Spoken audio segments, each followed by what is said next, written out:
Hello बच्चों, तो कैसे हैं आप लोग। आपका स्वागत है एक और नई वीडियो में क्लास 10th की। आज हम शुरू करने जा रहे हैं अपनी साइंस, जिसमें आज हम मेनली फिजिक्स शुरू करेंगे। पहला चैप्टर जिसका नाम है लाइट रिफ्लेक्शन एंड रिफ्रैक्शन। आज हम क्लास 10th की साइंस भी शुरू करेंगे। मैथ की सीरीज तो आपकी चल ही रही है, साथ ही साथ हम साइंस को भी कवर करते हुए चल रहे हैं। ठीक है, अब सबसे पहले देखो, इसमें आपका पूछा क्या क्या जाएगा, कैसे रहता है आपका साइंस के बारे में डाउट होता है। सुना होगा कि क्लास 10th की साइंस बहुत ज़्यादा टफ होती है। नहीं, ये आपकी जो भी एजुकेशन सीरीज है, जहां तक भी आप पढ़ रहे हो, 1 से लेके 12 तक का, एलकेजी से लेके, सबसे मेमोरेबल क्लास है आपकी क्लास 10th। ठीक है, अब इसमें साइंस बहुत इजी रहती है, ऐसा नहीं है कि टफ है। न्यूमेरिकल तो इतने इजी बन जाएंगे ना, कसम से बता रहा हूँ, बहुत इजी बन जाएंगे अगर ध्यान से एक बार कॉन्सेप्ट क्लियर, फंडा पकड़ लिया। बस फंडे की बात होती है। ठीक है, अब देखो, सबसे पहले आता है कि क्लास 10th की जो थ्योरी आती है वो कितने नंबर की आने वाली है आपकी, 80 मार्क्स की थ्योरी आने वाली है। दूसरी बात, आपके जो इंटरनल होंगे, इंटरनल मार्क्स होते हैं आपके 20 के। कितने के होते हैं? 20 के। ठीक है, मतलब टोटल पेपर 100 का रहेगा। 80 का आप लोगों को वहां पेपर देना है, 20 आपके स्कूल वाली मैडम या स्कूल वाले सर देंगे। अब ये नंबर लाने के लिए आपको क्या करना है, अपने टीचर के साथ अच्छा व्यवहार रखना है। बस साल भर अच्छे से बने रहो, ये बच्चा उनकी नजरों में अच्छा रहेगा तो आराम से तुम्हें 17, 18, 19, 20 नंबर भी दे देंगे। ठीक है, इसके लिए व्यवहार अच्छा रखना है और इसके लिए साल भर पढ़ते रहना है। ठीक है, अब इसमें भी हमारे पास जो साइंस है वो 3 कैटेगरीज में डिवाइड है, physics, chemistry and biology. Physics जो है आपकी 25 मार्क्स की रहती है, केमिस्ट्री 25 मार्क्स की रहती है, बायोलॉजी ये रहती है कितने मार्क्स की? 30 मार्क्स की। मतलब बायोलॉजी का थोड़ा सा ज्यादा वेटेज है। फिजिक्स के अपने पास 4 चैप्टर हैं, केमिस्ट्री के भी 4 हैं, ऐसे ही बायोलॉजी के 5 हैं। ठीक है, ये हमारे सारे टोटल चैप्टर रहने वाले हैं। क्लियर है इतनी बात? बढ़ते हैं अब अपने चैप्टर की तरफ। सबसे पहली बात आती है कि हम पढ़ क्या रहे हैं। हम पढ़ रहे हैं light reflection and refraction. Light होती क्या है? सबसे पहली बात तो यही आती है कि लाइट होवे क्या है, लाइट क्या होवे। देखो, सुनते रहना ध्यान से, एक एक बार नहीं, दो दो बार इन पॉइंट्स को सुनो। क्या कह रहा है?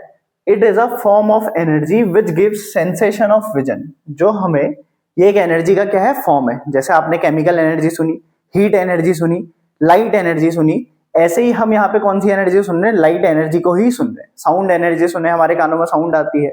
आपने हीट एनर्जी सुनी, किसी चीज, गर्म चीज में हाथ लगाते हो तो वहां से हमें गर्म लगता है। तो ये सारी एनर्जी के क्या है? फॉर्म्स है। ऐसे ही एक एनर्जी का फॉर्म कौन है?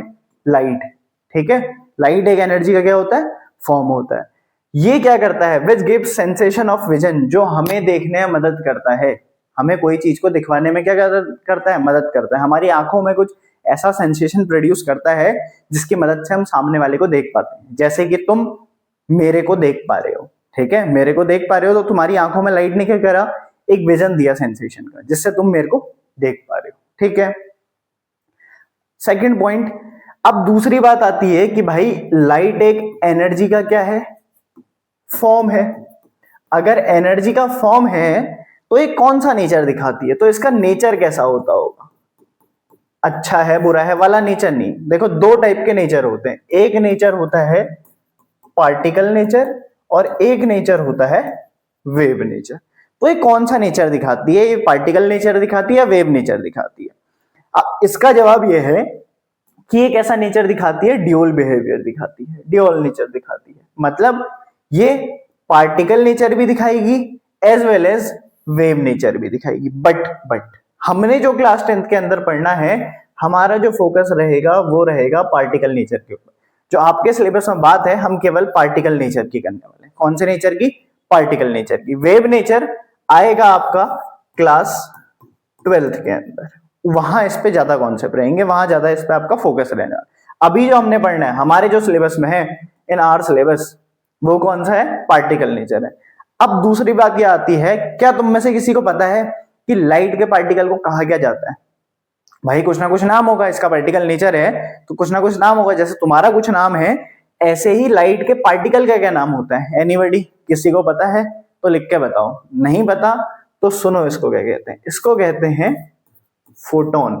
क्या कहते हैं? फोटोन। किसी ने सुना होगा, किसी ने नहीं सुना होगा, जिसने नहीं भी सुना वो भी जान लो कि लाइट के पार्टिकल का नाम क्या होता है, लाइट के पार्टिकल का नाम होता है फोटोन होता है। क्लियर है इतनी बात?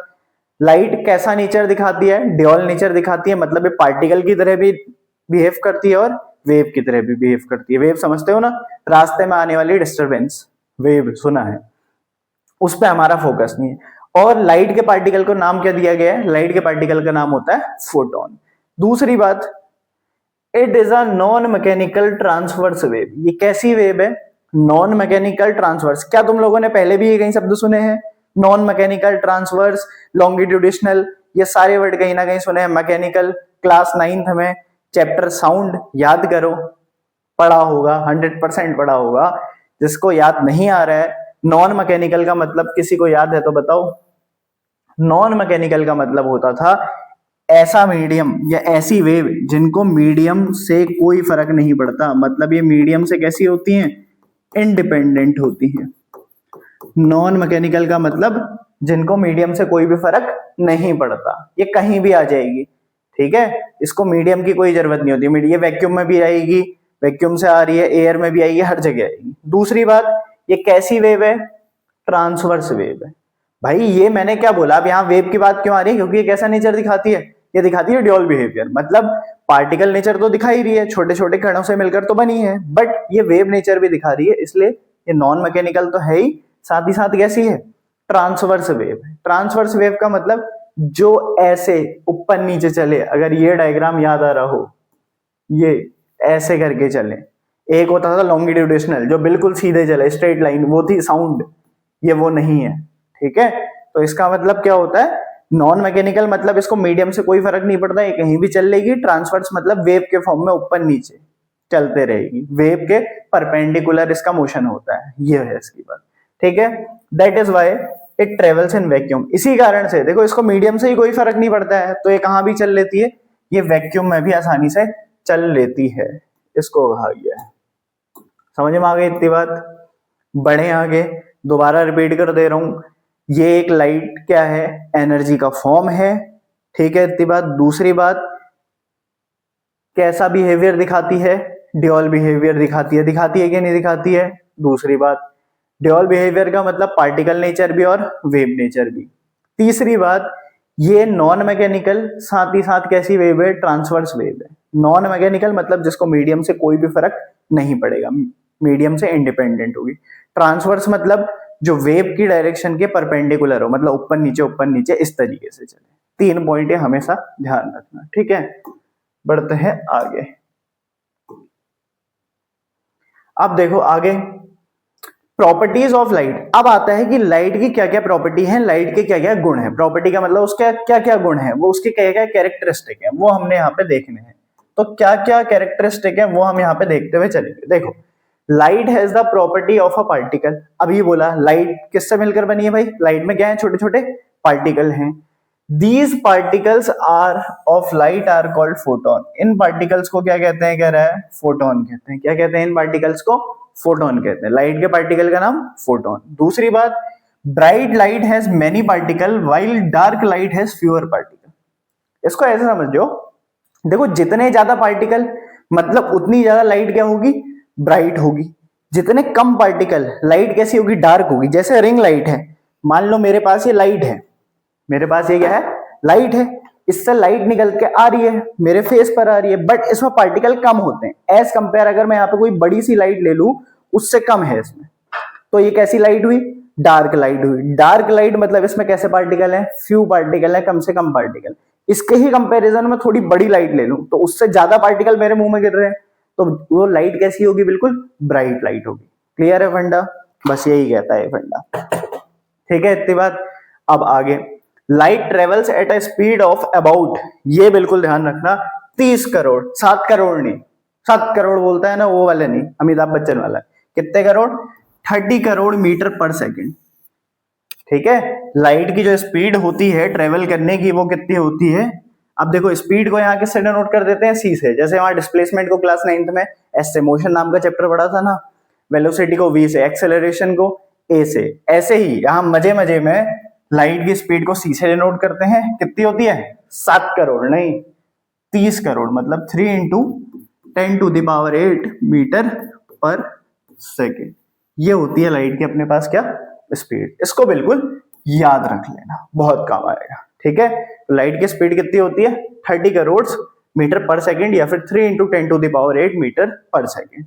तीसरी बात, when in a vacuum such as outer space where no matter is present, light travels straight forward। देखो, जब कोई मीडियम नहीं है, लाइट हमेशा कैसी चलती है, बिल्कुल सीधी चलती है। लाइट बिल्कुल कैसी चलती है, सीधी चलती है, सीधी। चाहे कोई मीडियम हो या फिर ना हो, इसको कोई फर्क नहीं पड़ता, ठीक है। लाइट बिल्कुल सीधी चलेगी। और जब लाइट सीधी चलती है, चाहे वो वैक्यूम हो चाहे कहीं भी हो, उस मोशन को कहते हैं रेक्टिलिनियर प्रोपोगेशन। रेक्टिलिनियर मतलब एक ही लाइन में सीधा चलना, लाइट ऐसे सीधे चलते रहेगी, तो इस प्रोपोगेशन को कहते हैं रेक्टिलिनियर प्रोपोगेशन।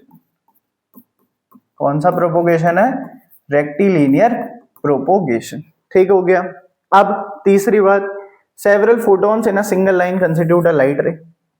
एक लाइट रे में क्या कह रहा है, बहुत सारे क्या होते हैं, फोटॉन्स होते हैं। फोटॉन्स क्या है, लाइट के पार्टिकल है, मतलब एक जो लाइट की रे है, किरण है, उसमें बहुत सारे क्या होते हैं, फोटॉन्स होते हैं। चौथी बात, अब जब बहुत सारी किरणें आपस में मिलती हैं तो क्या बनती है, लाइट की बीम बनती है। ये लिखा है, सेवरल लाइट रे constitute a beam of light. जब बहुत सारी लाइट की रेज मिलती है तो क्या बनती है, बीम ऑफ लाइट। बीम सुना है, जो गाड़ी चलाते हैं, हाई बीम लो बीम कहते हैं ना, टिप्पर मार रहे हैं, हाई बीम या फिर लो बीम। तो वो क्या होता है, जब बहुत सारी लाइट की किरणें आपस में मिलती हैं तो हाई बीम या लो बीम बनती है। जब कम है तो लो बीम, जब ज्यादा है तो हाई बीम। गाड़ी चलाने वाले रिलेट कर पा रहे होंगे, ठीक है। बढ़े आगे, आगे देखो। अब आता है भाई कि जब किसी सरफेस पर लाइट आके गिरती है तो होता क्या है। क्लास 10th में जो हमने चैप्टर देखना है सबसे पहला, उसका नाम ही क्या है, लाइट का रिफ्लेक्शन एंड रिफ्रैक्शन, दोनों अलग अलग चीजें। तो सबसे पहली बात आती है कि रिफ्लेक्शन क्या हुआ है, रिफ्लेक्शन होता क्या है। देखो, रिफ्लेक्शन क्या, ये सही लिखा है, bouncing back of light. Light का किसी चीज से आकर टकराना। तुम्हारे पास एक बॉल होती है, बॉल को जब दीवार में फेंक के मारते हो तो क्या सीधी सीधी चली जाएगी। मैं अपना सिर इस पर फोड़ूं तो क्या मेरा सिर आर पार सीधे चले जाएगा, टकराऊं तो सीधे चले जाएगा, आर पार नहीं जाएगा ना, टकराएगा और मुझे ही लगेगी, उल्टा वापस ही आऊंगा इधर को। या फिर इसके ऊपर मैं कोई बॉल मारूंगा नहीं, मेरे को बहुत मारेंगे वरना। तो इस पे बॉल को फेंकूंगा तो वापस दोबारा ऐसे करके आएगी, यही होगा। तो इसी फिनोमिना को लाइट भी ऐसा ही कुछ फिनोमिना दिखाती है। लाइट भी कहीं पे टकराती है और वापस आती है। तो bouncing back of light, light का किसी चीज पर टकरा कर वापस आना, जैसे मैंने फेंका और टकरा कर वापस आया, तो इसको क्या कहते हैं, रिफ्लेक्शन कहते हैं। देखो, जैसे देख रहा है अपना चेहरा, इसको क्या दिखाई दे रहा है, अपना ही चेहरा दोबारा से दिखाई दे रहा है। क्यों, क्योंकि यहां से लाइट गई, इसको दोबारा दिखाई दी, ये लाइट गई दिखाई दी। अब ये तो ये इमेजिनेशन में है, डेल्यूलू में है कि मैं राजा हूं, ठीक है, अपने को राजा सोच रहा है। ये पूरा शरीर इसको इसीलिए दिखाई दे रहा है, लाइट गई, मिरर पर टकराई, वापस आई, ठीक हो गया। अब देखो, जब किसी सरफेस पर लाइट टकराती है तो होता क्या है। अब रिफ्लेक्शन में होता क्या है, इन पॉइंट्स में बाद में आएंगे, पहले समझो जब लाइट किसी सरफेस पर टकराती है तो होता क्या है। मेरे पास एक सरफेस है, ये सरफेस है कैसा सरफेस, रिफ्लेक्टिंग सरफेस। कैसा सरफेस है अपने पास, रिफ्लेक्टिंग सरफेस है। रिफ्लेक्टिंग सरफेस का मतलब, और ये दूसरी बात, ओपेक है। ओपेक मतलब जिसके आर पार कुछ ना दिखाई दे। जैसे तुम्हें मेरी मुंडी, यहाँ के आर पार कुछ नहीं दिखाएगा, मुंडी के आर पार कुछ नहीं दिखाई देगा, आर पार कह रहा हूं, पीछे दिखाई देगा। हाथ है, इसके आर पार नहीं देख पाओगे, देख पाओगे नहीं देख पाओगे। तो इन सरफेस को कहते हैं ओपेक, जो नॉन ट्रांसपेरेंट हो, जिनके आर पार कुछ ना दिखाई दे। तो एक ऐसा सरफेस है जो रिफ्लेक्ट करेगा। देखो, लाइट आई, इस पर गिरी, ठीक है, लाइट आकर इस पर गिरी और टकरा के दोबारा से ऐसे चलेगी। लाइट आई, गिरी, टकराई, आई, गिरी, टकराई। इसी फिनोमिना को क्या कहते हैं, रिफ्लेक्शन कहते हैं। आई, गिरी और टकराई, यही हुआ, आई, गिरी, टकराई और वापस गई, आई, टकराई और फिर से वापस चले गई। इस फिनोमिना को क्या कहते हैं, रिफ्लेक्शन कहते हैं, ठीक है। अब समझो यहां क्या कह रहा है, When a light falls on a smooth polished surface, surface कैसा होना चाहिए, smooth polish surface. Opaque surface को ही कैसा सरफेस कहते हैं, स्मूथ और पॉलिश सरफेस कहते हैं। एंड द लाइट रे bounces back into the same medium, light जिस मीडियम में आई थी उसी मीडियम में आकर वापस चले गई। तो इसी फिनोमिना को, टकराकर वापस जाने के फिनोमिना को ही क्या कहते हैं? रिफ्लेक्शन ऑफ लाइट कहते हैं। क्लियर है इतनी बात? रिफ्लेक्शन ऑफ लाइट का मतलब लाइट का आना, गिरना, टकराना और चले जाना। और होता क्या है ना, जब ये लाइट आई, टकराकर वापस गई, तो क्या हुआ, ये जब भी टकराएगी और किसी की आंखों में पड़ेगी तो अब ये उसको दिखाई देगी। अब ये क्या होगा, उसको दिखाई देगी। जैसे समझो एग्जाम्पल, ये लाइट है, ये लाइट का सोर्स है, यहां से लाइट मेरी मुंडी में आई, मैं सरफेस हूं, टकराई, टकराकर तुम्हारी आंखों में आ रही है। लाइट का सोर्स आई, टकराई और वापस चलेगी। ये आई, टकराई और वापस चलेगी। मेरे से मैं तुम्हें क्यों दिखाई दे रहा हूं? क्योंकि लाइट जब भी कोई सरफेस रिफ्लेक्ट करेगा, मैं सरफेस हूं, मेरे पेट पर, मेरे मुंडी पर, मेरे गले पर, इन सब पर जब भी लाइट पड़ रही है, टकरा रही है और तुम्हारी आंखों तक वापस पहुंच रही है, मतलब मैं कैसा सरफेस हूं? रिफ्लेक्टिंग सरफेस हूं। कोई चीज हमें तब दिखाई देती है जब सरफेस कैसा हो? रिफ्लेक्टिंग हो। जब वो दिखाई देगी तुम्हें, कब दिखाई देगी? जब सरफेस कैसा होगा? रिफ्लेक्टिंग होगा। आएगी, मेरे पे टकराएगी और तुम्हारी आंखों में पड़ रही है, तो इसको कहते हैं क्या? Reflection of light. इसी को क्या कहते हैं? रिफ्लेक्शन ऑफ लाइट कहते हैं। क्लियर है इतनी बात? बढ़े आगे, देखो आगे, द इंसिडेंट रे which lands upon the surface is said to be reflected away by the surface। देखो इस फिनोमिना को समझो, पहले कैसे समझोगे मैं दिखाता हूं। हमारे पास एक ये सरफेस है, ठीक है? सरफेस कैसा है अपने पास? सरफेस है ओपेक। इस पर लाइट आई, क्या हुआ? लाइट आई, जैसे मैंने तुम्हें लाइट दिखाई, मेरे पर टकराई, ये सरफेस पर टकराई। जो लाइट आती है इसे कहते हैं आई आर। आई आर का मतलब इंसिडेंट रे, जो रे आकर गिरी है, इंसिडेंट हुई है, इसको कौन सी रे कहते हैं? Incident ray. ठीक है, अब ये टकराकर वापस चली गई, सरफेस पर आई, टकराकर वापस चले, और जैसी टकराकर गई तो किसी को क्या होगा? दिखाई देगी। क्यों दिखाई देगी? क्योंकि इसको किसी सरफेस ने क्या करा है? रिफ्लेक्ट करा है। जैसे मैं तुम्हें क्यों दिखाई दे रहा हूं? क्योंकि मेरे पर जहां से भी लाइट आ रही है, मैं इस लाइट को रिफ्लेक्ट कर पा रहा हूं। क्यों कर पा रहा हूं? क्योंकि मैं कैसा सरफेस हूं? ओपेक, और तुम्हारी आंखों पर मैं दिखाई दे रहा हूं। यही हो रहा है, तो इसलिए दिखाई दे रहा है। अब ये दिखाई देगी, इसको कहते हैं रिफ्लेक्टेड रे। कौन सी रे है? Reflected ray. ठीक है, ये कौन सी रे हो गई? रिफ्लेक्टेड रे हो गई। अब एक और चीज कह रहा था वो पॉइंट, क्या कह रहा था यहाँ पे देखो, the incident ray which lands upon the surface is said to be reflected away by the surface. उसको सरफेस ने क्या कर दिया? रिफ्लेक्ट कर दिया। तीसरी बात, the ray that bounces back is called the reflected ray. जो रे रिफ्लेक्ट हुई उसको कौन सी रे कहते हैं? रिफ्लेक्टेड रे कहते हैं, मतलब आर आर कहते हैं। और जो गिरी उसको आई आर कहते हैं, incident ray. The perpendicular which is drawn the surface is called normal. ये कह रहा है कि एक परपेंडिकुलर भी ड्रॉ करो। किसके परपेंडिकुलर? सरफेस के परपेंडिकुलर। उसको क्या कहते हैं? कह रहा है नॉर्मल कहते हैं। समझो, हमसे क्या कहता है कि आपने क्या करना है, इस सरफेस पर एक परपेंडिकुलर ड्रॉ करना है। परपेंडिकुलर का मतलब जो सरफेस के साथ कितने डिग्री पर होगा? पूरे 90 डिग्री पर होगा। ठीक है, कितने डिग्री पर होगा? 90 डिग्री पर। नॉर्मल को इतना ही बना सकते हो। इसको क्या कहते हैं? नॉर्मल कहते हैं। ठीक है, इसको क्या कहते हैं? हम नॉर्मल कहते हैं। ये बात ध्यान रखना है, सरफेस से कितना होता है? परपेंडिकुलर होता है, मतलब 90 डिग्री। अब दूसरी बात दोबारा ड्रॉ कर लेते हैं। ये आई, गिरी, तो कौन सी रे हो गई? Incident ray. हमने क्या ड्रॉ करना है? एक नॉर्मल ड्रॉ करना है। सरफेस पर आएगी, सरफेस अगर ओपेक है, टकराएगी और वापस चली जाएगी, इसको कौन सी रे कहते हैं? रिफ्लेक्टेड रे कहते हैं। ठीक है, अब नॉर्मल और इंसिडेंट रे के बीच में जो एंगल बनता है ये वाला, इसको कहते हैं एंगल आई, मतलब angle of incidence. This is called angle of incidence. कौन सा एंगल है? Angle of incidence. कहां बनता है? नॉर्मल और इंसिडेंट रे के बीच का एंगल। नॉर्मल और इंसिडेंट रे के बीच का एंगल क्या कहलाता है? Angle I. नॉर्मल और रिफ्लेक्टेड रे के बीच का एंगल क्या कहलाता है? Angle R. इसको कहते हैं एंगल आर, मतलब angle of reflection. Angle of reflection हमेशा कहां से नापेंगे? ये नॉर्मल हमने ड्रॉ भी क्यों करा है, इसका रीजन भी यही है, ताकि जिस एंगल से आई थी उसको नापने के लिए, और जिस एंगल से जा रही है उसको भी नापने के लिए।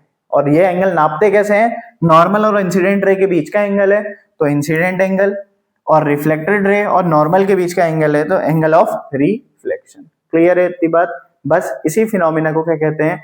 लाइट का आना, टकराना और वापस जाना, जिस कारण से किसी को दिखाई देगा, this is called reflection of light. बस इतना सा फिनोमिना है। समझ में आ गया? फंडा क्लियर है? बढ़ते हैं आगे। आगे आता है भाई, तुमने कहीं ना कहीं सुने हैं लॉज ऑफ रिफ्लेक्शन। याद है तो अच्छी बात है, नहीं है तो सुनो।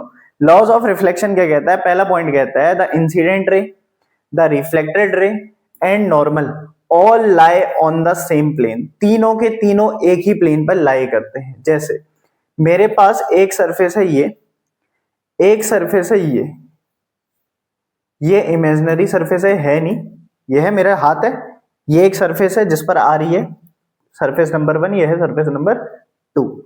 इस पर लाइट आई, गिरी और टकरा कर देखो ऐसे वापस चलेगी और नॉर्मल ये है। ये कह रहा है कि तीनों के तीनों एक ही प्लेन पर लाई करेंगे, नॉर्मल, रिफ्लेक्टेड रे और इंसिडेंट रे, तीनों एक ही प्लेन पर लाई करेंगे। अब वो प्लेन कौन सा है? 1 होगा या 2 होगा? सोच के बताओ, 1 होगा या 2 होगा?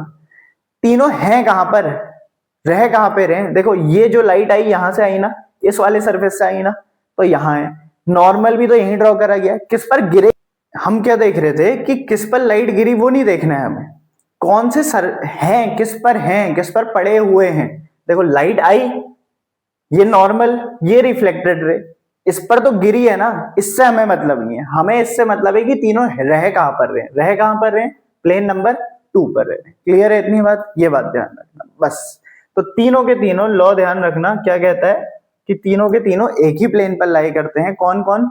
इंसिडेंट रे, रिफ्लेक्टेड रे और normal, all lie on the same plane. दूसरी बात बहुत important, the angle of incidence is equal to the angle of reflection. जितने एंगल से कोई लाइट आएगी उतने ही एंगल से वापस जाएगी। इसी पर ढेर सारे न्यूमेरिकल भी पड़े हुए हैं। कोई लाइट जितने एंगल से आती है, मान लो अगर वो 30 डिग्री के एंगल से आ रही है तो जाएगी भी कितने के एंगल से? 30 डिग्री के ही एंगल से जाएगी। एंगल ऑफ इंसिडेंस हमेशा बराबर होता है एंगल ऑफ रिफ्लेक्शन के। समझो कैसे? ऐसे होता है, ये हमारे पास सरफेस है, ये हमारा कौन सी रे है? गिरी, तो इंसिडेंट रे है। क्या ड्रॉ करना है हमने एंगल नापने के लिए? नॉर्मल। ठीक है, ये टकराएगी और वापस चली जाएगी, इसको कहते हैं रिफ्लेक्टेड रे कहते हैं। क्लियर है इतनी बात? रिफ्लेक्टेड रे समझ में आ गया। अब ये लोग क्या कहता है, अगर ये लाइन थीटा एंगल से आई थी, थीटा एक एंगल को दिखाने का तरीका है और कुछ नहीं है। मान लो एक्स से आई थी, 30 से आई थी, 50 से आई थी, तो ये जाएगी भी कितने के एंगल से? थीटा से ही जाएगी। कोई लाइट थी, आई, टकराई और चले गई किसी सरफेस पर, ठीक है, ये हमने नॉर्मल ड्रॉ करा। अगर ये 60 के एंगल से आई थी ना, तो जाएगी भी कितने से? 60 से। बस ये बात ध्यान में, समझ में आ गई इतनी बात? जितने के एंगल से आई थी उतने के एंगल से जाएगी। आ रही है जिस एंगल से उसको कहते हैं एंगल ऑफ इंसिडेंस, जिस एंगल से जा रही है उसको कहते हैं एंगल ऑफ रिफ्लेक्शन। ठीक है, angle I equals to angle R. Clear है इतनी बात? बस ये ध्यान रखना। बढ़े आगे। अब आती है भाई सवालों की बारात, मतलब सवाल आएंगे कुछ, बहुत सारे हम क्वेश्चन करने वाले हैं। देखो इसी लॉ पर बेस्ड रहेंगे सारे क्वेश्चन। पहला क्वेश्चन लेते हैं, मेरे पास ये एक सरफेस है, इस पर लाइट आई, टकरा कर वापस चलेगी। ठीक है, कुछ सवाल दे रहा हूं, समझना कैसे होंगे। इंसिडेंट रे और रिफ्लेक्टेड रे, ये लाइट जो है 45 डिग्री के एंगल से आई, तो यहां पे बताना है कि एंगल आर कितना होगा। बताओ कितना होगा? मैंने क्या बोला? सिंपल सा लो, एंगल ऑफ इंसिडेंस जितना होता है। एंगल ऑफ इंसिडेंस कहां बनता है? नॉर्मल और इंसिडेंट रे के बीच में। ये कितना है? 45 डिग्री। उतना ही होता है एंगल आर। हमें पता है जो एंगल आई होता है वो किसके इक्वल होता है? एंगल आर के। तो ये 45 है तो ये भी कितना होगा? 45 होगा। बस एंगल आर भी कितना आ गया? 45 डिग्री। समझ में आ गया? पहला सवाल सिंपल था। सेकंड सवाल देखो। सेकंड सवाल यह है, हमारे पास फिर से एक और सरफेस है, इस पर लाइट आई और टकराकर वापस चलेगी। ये एंगल है हमारे पास, मान लिया 30 डिग्री है। कितना डिग्री है? 30 डिग्री है। तो पूछता है भाई एंगल आर बताओ, ये बताओ, उसके बाद ये बताओ, तब तक इसे सॉल्व करो। उसके बाद आपने ये बताना है कि अगर ये एंगल 45 है तो angle I plus angle R कितना होगा, ये बताना है। बताओ। बढ़े दूसरे सवाल की तरफ। दूसरा सवाल ने क्या कहा? दूसरे सवाल ने कहा कि ये 30 डिग्री है। अब क्या ये एंगल आई है? बहुत से बच्चे इसका एंगल आर का जवाब दे देंगे, भैया हमें तो पता है कि जितने से आती है उतने से ही जाती है, तो एंगल आर भी कितना हो जाएगा 30। ये बिल्कुल गलत। बिल्कुल क्या गलत? कैसे भाई? क्या ये एंगल ऑफ इंसिडेंस है? एंगल ऑफ इंसिडेंस के बारे में क्या बता रहा हूं? एंगल ऑफ इंसिडेंस का मतलब जो नॉर्मल और इंसिडेंट रे के बीच में बने, एरो भी देखने हैं, यहां से यहां जा रहा है तो इंसिडेंट रे और नॉर्मल के बीच में ये एंगल बन रहा है, ये है एंगल आई। ये होगा एंगल आर के बराबर। तो एंगल आई पता है? नहीं पता है। अब सवाल ये आएगा, भाई एंगल आई कैसे निकालें? फिर मैंने क्या बोला? नॉर्मल एक इमेजिनरी लाइन है, ठीक है। अब ये 30 डिग्री है, तुम्हें पता है जो नॉर्मल होता है वो सरफेस के साथ कितने डिग्री पर होता है? 90 डिग्री पर होता है। तो ये पूरा कितना होगा? 90 डिग्री होगा। 90 में से ये 30 है तो ये कितना होगा भाई? कितना होगा? 60 डिग्री होगा। तो अगर ये 60 है तो आर भी कितना हो जाएगा? 60 डिग्री हो जाएगा। समझे कि नहीं समझे? ये पूरा 90, इतना 30, ये पूरा 90 है, इतना 30 डिग्री था, तो इसको कर लो कितना हो जाएगा? 30 कितना बचा? 60। तो ये कितना डिग्री आ गया? 60 डिग्री आ गया। समझ में आ गया? अगला, अब एरो देखना, यहां को गिर रही है, मतलब ये कौन सी रे है? इंसिडेंट रे है। ये वापस जा रही है तो कौन सी रे है? रिफ्लेक्टेड रे है, ठीक है। ये 45 है, ये नहीं पता। फिर से पूछता है आई और आर, इस बार दोनों की पूछ रहा है, इन दोनों का एडिशन पूछ रहा है। तो आई कितना है? नहीं पता। आर आई जितना होगा उतना ही होगा। ये 45 है, ये पूरा 90 होता है, तो ये भी कितना हो जाएगा? 45 डिग्री। तो आर भी कितना हो जाएगा? 45। तो आई भी 45, आर भी 45, तो 45 प्लस 45 90 डिग्री। ये हमारा क्या हो गया? एंगल आर हो गया, ठीक है। समझ में आ गई इतनी बात? अगला क्वेश्चन देखते हैं। अगला क्वेश्चन क्या ले हम? अगला क्वेश्चन ये लो, थोड़ा सा इसकी लेवल बढ़ाते हैं। ये हमारे पास एक सरफेस है, एक और मिरर है, ये दोनों मिरर आपस में परपेंडिकुलर रखे गए हैं, ठीक है। ये दोनों कोई सरफेस हैं, ये दोनों आपस में कैसे रखे गए? परपेंडिकुलर रखे गए हैं, ये 90 डिग्री पे। यहां पर लाइट आई, गिरी, टकराकर वापस चलेगी। लाइट आई, गिरी, फिर इस पर गिरी, टकराकर वापस चलेगी, ठीक है। तो तुम ये बताओ, ये एंगल जो था, ये एंगल है अपने पास 30 डिग्री, तो ये वाला एंगल आर बता दो जरा। ये वाला एंगल आर बता दो कितना होगा। सिंपल सा सवाल है, ठीक है। समझो कैसे होगा। देखो कैसे होगा। ये 30 है, कुछ नहीं करना है, वहां तक का जाने के लिए डाउट ही मत रखो। तुम्हें ये पता होना चाहिए ना, उसके लिए एंगल आर पता करना है। तो इस वाले सरफेस पर ये लाइट आ रही है, टकरा रही है, तो ये क्या होगा? इसके लिए एंगल आई होगा, एंगल ऑफ इंसिडेंस होगा। एंगल ऑफ इंसिडेंस पता करने के लिए तुम्हें कैसे पता करोगे? देखो जो गिवन है ना कुछ काम आएगा। ये 30 है, ये पूरा कितना होता है अपने को ये पता है 90 होता है, तो ये कितना होगा? 60 होगा। होगा। अब ये 60 है तो ये भी कितना होगा? 60 होगा। एंगल आई एंगल आर के बराबर होता है, हाँ कि ना? अब ये 60 तो ये भी 60 हो गया, दोनों 60 हो गए। अब देखो ये 90 है ना, अगर मेरे को ये वाला पता चल जाए, ये वाला एंगल अगर मेरे को पता चल जाए, तो क्या मैं इसको नहीं निकाल सकता हूं? हमें पता है ये नॉर्मल है, 90 होता है, ये पता चल जाए तो ये पता चल ही जाएगा। तो ये पता कैसे चलेगा? ये 60 डिग्री है तो ये कितना होगा? ये भी तो नॉर्मल है, तो ये भी कितना होगा? 90, ये पूरा, ये 60, तो ये 30 होगा। अब तुम्हें ट्रायंगल बनता हुआ दिखाई दे रहा होगा। ट्रायंगल में ये 90 है, ये 30 है, तो एंगल सम प्रॉपर्टी से 90 प्लस 30 प्लस ये वाला एंगल नहीं पता, मैंने इसको x कह दिया, इक्वल्स टू तीनों का सम कितना होता है? 180 डिग्री। कौन सी प्रॉपर्टी कहते हैं इसे? इसे कहते हैं angle sum property of triangle. तो जोड़ लो, ये हो गया ना x plus 120 equals to 180 degree. x equals to आ गया 180 माइनस 120, मतलब आंसर आ गया कितना? 60 डिग्री। तो यहाँ से x की वैल्यू कितनी आ गई 60, मतलब ये एंगल कितना है 60 डिग्री है, ये 60 है तो ये कितना होगा, ये 90 है पूरा, तो ये हो जाएगा 30, तो ये भी कितना होगा, ये भी होगा 30। समझ आया क्वेश्चन? एक बार में नहीं आया, दोबारा देखना, इसी का उल्टा दे रहा हूं, इसको करके लाना। कैसे करोगे, सोचना, सेम क्वेश्चन दे रहा हूं। इस बार लाइट इस सरफेस पर आ रही है, टकरा रही है, वापस जा रही है, ये आई, ये गई, ये इस पर टकराई, वापस चलेगी। लो इस बार और इजी कर दिया, ये अपने पास 45 डिग्री है, तो तुमने निकालना है ये वाला एंगल, एंगल ऑफ रिफ्लेक्शन। ठीक है, समझ में आ गई इतनी बात। ये कुछ क्वेश्चन आते हैं एंगल ऑफ इंसिडेंस। हमने क्या क्या पढ़ा, हमने देखा कि लाइट क्या होती है, हमने देखा लाइट की प्रॉपर्टीज क्या होती हैं, लाइट की स्पीड देखी 3 इंटू 10 टू 7 करोड़ नहीं 30 crore, 3 into 10 to the power 8 metre पर सेकेंड। ठीक है, ये हमने देखा। फिर हमने रिफ्लेक्शन देखा, रिफ्लेक्शन का मतलब लाइट का आना, टकरा कर जाना और चले जाना, इसी को रिफ्लेक्शन ऑफ लाइट कहते हैं, bouncing back of light. Light आई, मेरे पर आ रही है, मेरे पर गिर रही, मेरे से गिर के तुम पर टकरा रही है दोबारा से, ठीक है, वापस चलेगी, टकरा के वापस चलेगी। तो मैं तुम्हें दिखाई दे रहा हूँ।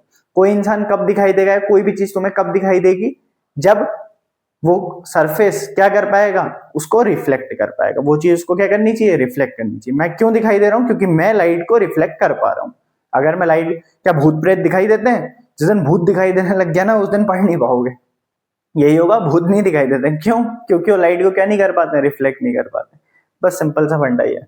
फिर हमने देखे लॉज ऑफ रिफ्लेक्शन क्या है, इंसिडेंट रे, रिफ्लेक्टेड रे, नॉर्मल, तीनों एक ही प्लेन पर लाया करते हैं, और angle of incidence angle of reflection के बराबर होता है। फिर हमने कुछ सवाल देखे जो ये सारे हैं, इनको एक एक बार और देखना, तब जाके बेटर समझ में आएंगे। ठीक है, बाकी आज के लिए इतना ही रखते हैं। थैंक यू वेरी मच आप लोगों का इस वीडियो को देखने के लिए। ठीक है, may your days be full of positive reflection.